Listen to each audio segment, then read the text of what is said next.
స్వామి వివేకానంద జయంతి సందర్భంగా ప్రకాశం జిల్లా ఒంగోలులో కొత్తపట్నం బస్టాండ్ వద్ద ఆయన విగ్రహానికి మంత్రి డోలా బాల వీరాంజనేయ స్వామి నివాళులర్పించారు. గత ప్రభుత్వం చేసిన అప్పులు తీర్చే విధంగా సంక్రాంతి పండుగ కానుకగా సీఎం చంద్రబాబు బడ్జెట్ రిలీజ్ చేశారని మంత్రి తెలిపారు. బకాయిలు పెట్టింది గత ప్రభుత్వం.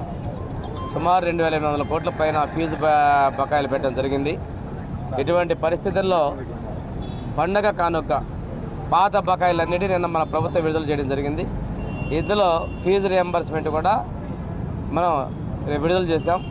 అంతేకాకుండా చాలా కాలం ఉన్నటువంటి పోలీసులకు సంబంధించిన సరెండర్ లీవ్స్ కావచ్చు, పాత పెండింగ్ బిల్స్ ఎదురు చూస్తున్న అన్నింటినీ కూడా నిన్న ముఖ్యమంత్రి గారు ఆర్థిక శాఖ సమీక్ష చేసి విడుదల చేసినందుకు మన ప్రభుత్వం ప్రజా సంక్షేమానికి ఉద్యోగులకు కూడా రావాల్సినటువంటి బకాయిల్ని విడుదల చేయడం, సిపిఎస్ పెండింగ్ పేమెంట్స్ కూడా ఇవన్నింటినీ కూడా రిలీజ్ చేయడం కూడా ప్రభుత్వం యొక్క చిత్తశుద్ధికి నిదర్శనం తెలియజేసుకుంటూ ఈరోజు చేసే ప్రభుత్వాన్ని కొంతమంది